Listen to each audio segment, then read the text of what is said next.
Almost 15 years ago, developer Respawn Entertainment was founded out of a fire.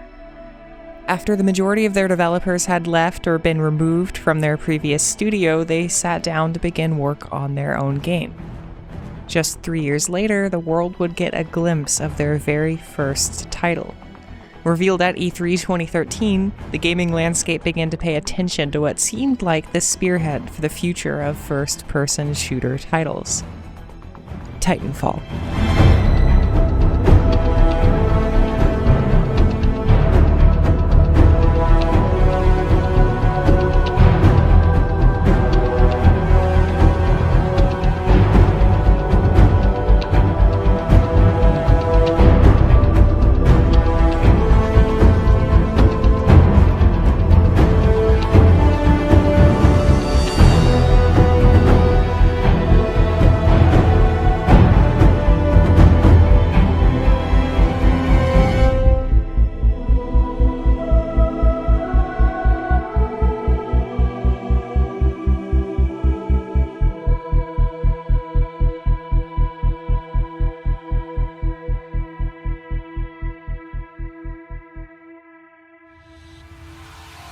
Happy 10-year anniversary to Titanfall.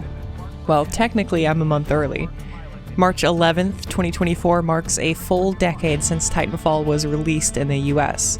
The game is one of the few in my life that I've fallen absolutely in love with. The gameplay that Respawn cooked up for Titanfall is just supreme, and if you think you might enjoy some amped up parkour shooting, I encourage you to please go give it a try. Now, you might be thinking, but isn't that game dead? And I'm very happy to say that the reports of Titanfall's death have been greatly exaggerated. Stick around till the end of the video and I'll go over how you can get back to the original iteration of the new frontier, since Respawn has done a very good job at making that difficult. On this decade anniversary, I want to take a peek into the life of this game, where it came from, how it was made, how the industry responded to its release. And I also want to take a quick look at the dark times. Titanfall is not only just a shooter that I've enjoyed, it's also one that I think has a really interesting history. This video isn't going to be an exhaustive retrospective, and it's more focused on the history surrounding the title than the mechanics and details within the game itself, but I will give my personal thoughts later on. For now though, and without further ado, let's jump right in. Information on Respawn's beginnings is actually pretty scarce. The majority of their developers, at least at the time, were ex-Infinity Ward employees who followed and joined Respawn after Jason West and Vince Zampella, two of the founders of the previous studio, had been unceremoniously fired by Activision. Infinity Ward, as you probably know, had just released Modern Warfare 2, one of the most anticipated AAA titles of 2009. And at the end of that year, the game had sold so well that it took the title as the biggest entertainment launch in history at the time. Now, at 90 minutes to 7, it was billed as the game of the decade and drew hundreds of fans to London's Leicester Square late last night for an event which looked rather like a film premiere. The long-awaited video game Call of Duty Modern Warfare 2 is expected. A few months after its release, Jason and Vince were summoned to the Activision headquarters, where they were informed that they were being let go, and that they would not be receiving their expected multi-million-dollar bonuses before being escorted out by security.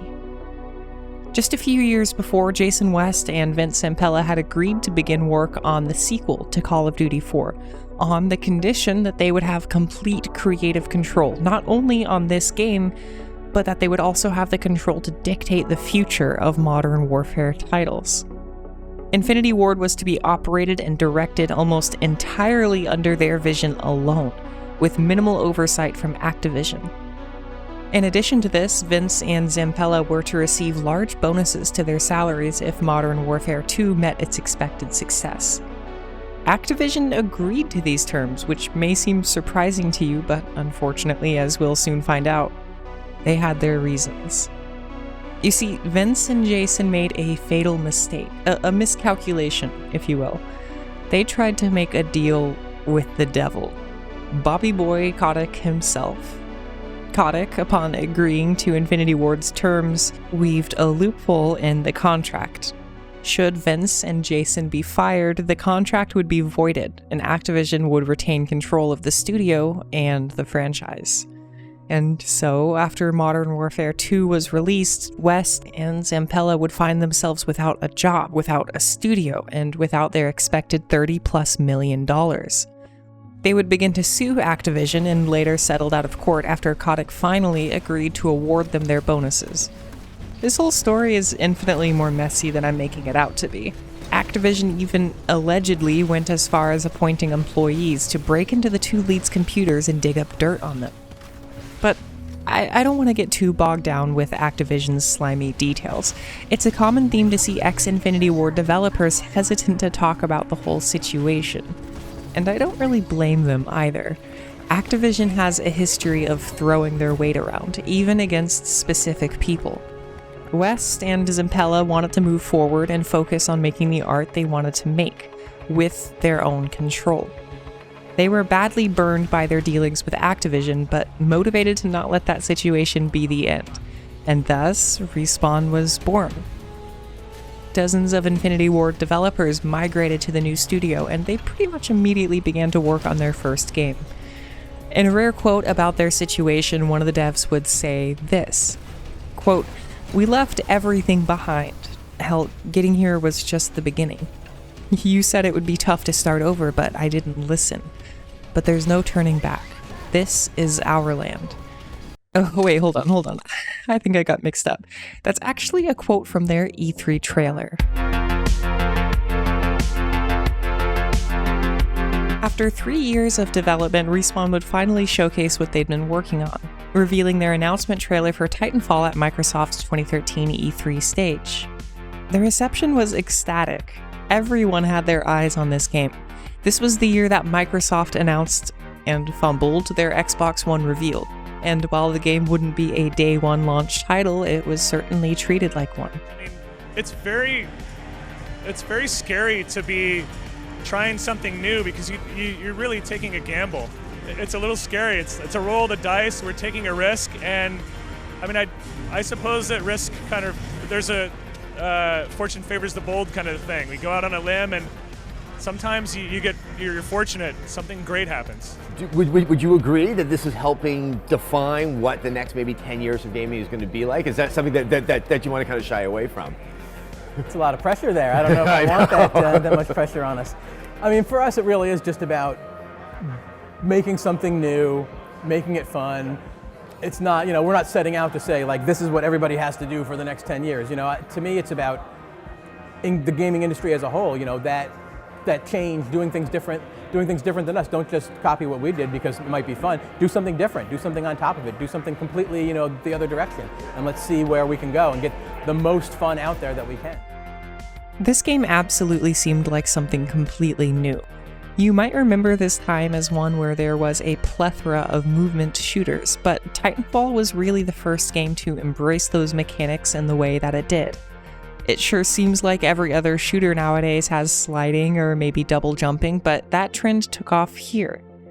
Shooter fans at the time were excited to see something different in the tried and true boots on the ground experience. And indeed, a lot of the excitement for Titanfall was from Call of Duty fans who felt that COD Ghosts was a disappointing continuation for the series. Just 9 months later, and just a few months after major development had officially wrapped up, the world finally got its hands on Titanfall. Despite a few server issues at launch, the game received generally favorable reviews. Critics loved the Titan versus player balance, the movement, and the cinematic nature of its multiplayer matches. And the smart pistol, people liked that? I shot your satchel midair, I think that's why I got both of us. Ah, you see. Oh, yeah. Okay, actually, I can sympathize. Another thing that was praised were the maps and their design, which, oh my god, the maps in this game were so fucking good. There were 15 at launch, with 9 more to be added from DLC, and I still hold that some of the best multiplayer shooter maps of all time can be found in Titanfall. Lagoon, Airbase, Rise, Smuggler's Cove, and Dig Site was always one of my favorites too, or if nothing else, its aesthetics. This game was criticized though for its lack of multiplayer modes, and especially for its campaign, something that many were concerned about even before its launch. There was no single-player experience at all in-game, which seemed to leave a sour taste in the mouth of many, especially during a time when always online infrastructure was drawing a lot of ire. Overall, though, people seemed to love the game. There really wasn't anything else like it at the time, and it felt like a breath of fresh air. As time marched on, though, player counts seemed to dwindle. Titanfall, by all accounts, should have been a smash hit, but fast forward to today and it's kind of forgotten about in a lot of spheres. People moved on rather quickly, and the reason why, in my opinion, is actually kind of simple. 2014 was a massive year for gaming, with releases of Alien Isolation, Dragon Age Inquisition, Thief, Middle-earth Shadow of Mordor, Watch_Dogs, Super Smash Bros., Sims 4, Dark Souls 2, and these are all just the non-shooter games. We also saw the releases of Destiny, Infinite Warfare, Wolfenstein, Far Cry 4, and of course Halo, the Master Chief Collection. The inundation of popular game releases coupled with a lack of post-launch support for Titanfall was ultimately its downfall. The game didn't seem to have a lot of staying power, but it also wasn't dead by any stretch of the imagination. At least, not yet. The years would go by and Respawn relatively quickly announced the game's sequel, Titanfall 2, which I won't dive too much into in this video. Released in 2016, Titanfall 2 was a hit, and as sequels are wont to do, it certainly took away a lot of Titanfall 1's population. But there was still a player base. The game quietly and contentedly chugged along. That is, until around 2017, when things began to take a turn in the game. It started with several people beginning to speed hack. One player in particular seemed to be always online, hacking to an extreme degree. It got so bad that people on his team would purposefully kill themselves and throw matches. Players argued and took out their anger on the hacker, which only seemed to encourage his behavior. As the months went by, his exploits started growing more and more destructive. Around 2018, the hacker would personally join matches and then run a script that would essentially kill the server. Some players were still able to sneak in a few private matches or campaign runs, but after a certain point, he would find the server and shut it down. Things escalated to a full-on botnet run by the hacker that would automatically join any server it could find and shut them down. Eventually, it got so bad that it was difficult or impossible to join any game at all. The hacker would change his name constantly. Sometimes it was things like Apex Legends, but more commonly it was Atomic Bomb. He would even go so far as to steal other people's usernames so that when someone tried to report him, they would find themselves looking at another player's Origin account. There's no proof as to who the hacker is or was, at least officially and available for everyone on the internet, though it's commonly assumed that it was a player who originally ran under the username Gnu. Gnu was notorious for hacking before things got really bad, and his tirades of slurs and hate speech seemed to match the hackers. The Titanfall community began to work on their own fixes, temporarily blocking what was now known as the Atomic Bomb exploit, and allowing players to once again find matches for the majority of 2020, although the hacker was still able to personally enter servers and crash them to the lobby. That only lasted for about a year though, as the hacker developed a new exploit that once again eliminated the possibility of connecting to the servers, period. It was around this time that he began to attack Titanfall 2, essentially cutting off online multiplayer to that community as well. Respawn finally acknowledged the situation in 2021, promising that help was coming. But as far as I'm aware, no official patches or server-side updates were ever released or announced. Both Titanfall 1 and 2 remained broken, and at the end of that year, Respawn officially took the first game off of storefronts. As 2022 rolled around the corner, a custom server framework was released for Titanfall 2, called Northstar, that would allow players to once again play the game on their own terms. The original Titanfall would remain woefully broken until around the end of the year. Players were able to find some matches here and there if they coordinated, though server attacks were still a risk. Sometime in early to mid-2023, though, the attacks simply seemed to stop. A few players began to cautiously join in on the community again, and lobbies were finally and truly working without risk of an exploit taking them offline. It was around this time that I myself got back into the game, and I'm very happy to say that I haven't experienced a single DDoS attack since the latter half of 2023. Lobbies are still very small and the same few dozen players are well known to each other, but the game is once again alive. Playing Titanfall 10 years after its release is still a great time. Just to get a bit personal about my taste for the game for a moment, pretty much every part of this title is just perfect for me. Obviously, the gunplay and movement feels super clean, and though there are things like slide hopping, you can still learn how to bunny hop and air strafe with a little bit more skill. The Titan versus pilot combat is super awesome too. Titans are honestly very squishy compared to the second game, and they require good coordination and tactics to run effectively. They're kind of like glass cannons, very scary to fight against, but if you know what you're doing, you can take them on even as a pilot. The guns in this game are a little bit unbalanced, but I hold that they're not nearly as bad as the state that Titanfall 2 is left in. If you're not using a car in that game, you're just at a huge disadvantage, but in Titanfall 1, if you know your way around a gun, you can be pretty successful with it in most situations. The customization is another thing I love too.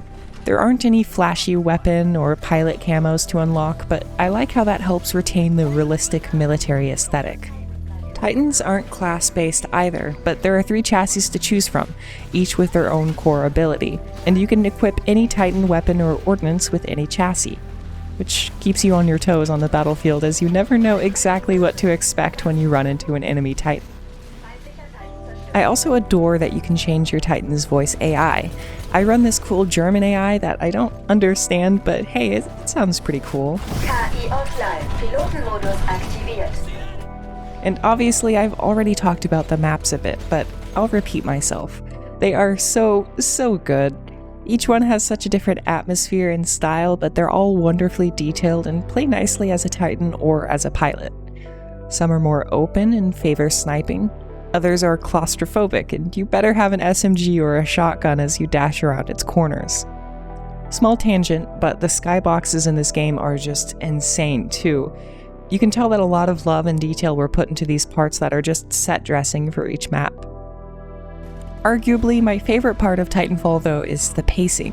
The second game also does this well, but with the way pilots and Titans interact, it really shines here.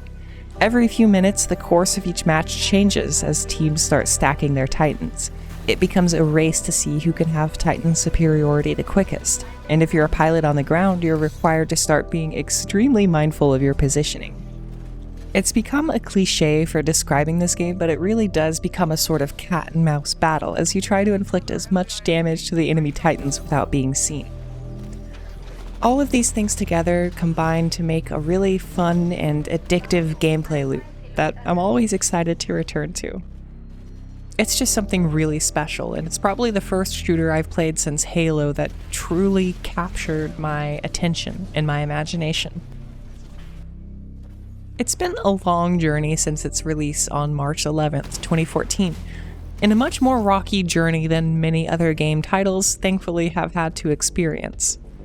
I genuinely don't know if the servers will be safe for the rest of the future, at least in terms of DDoS or atomic bomb attacks. And who knows how long Respawn will be dedicated to keeping the servers online either. I do know of at least 2 people who have been working to create their own custom client for Titanfall, one similar to Northstar with its custom server capability. I wish them luck, and I hope they can succeed. It would be a blessing to be able to have the game's future secured. More players have been discovering or rediscovering Titanfall in these past few months, and I hope that increased visibility does good for the game in these projects. No matter what happens though, I encourage you to hop online and join us in our games if you own Titanfall. And if you don't own it and you'd like to try it out, you can actually still buy the game with a small amount of hassle. GameStop, among other storefronts I'm sure, still sells digital keys to the game for $20. I'll put a link down to it below. Just make sure that you buy the deluxe edition, as that's the only way to grab the map packs these days, and you'll need those to join a good 30% of game matches.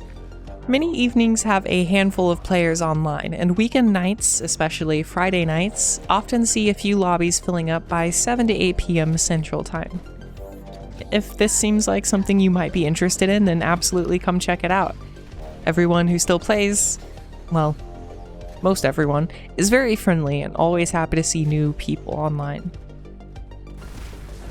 I hope you enjoyed this casual retrospective, and if you'd like to see more of my stuff, consider subscribing. I think I'm going to end off this video with just some fun or funny Titanfall clips. If you see me out on the new frontier, don't hesitate to say hi. Until next time. Is this your Titan, Naomi? No. No? Really? So No. you don't mind if I nuke it? I mean, that would be rude. It's like Bugs Bunny, like, You you sure he's not hiding in the oven?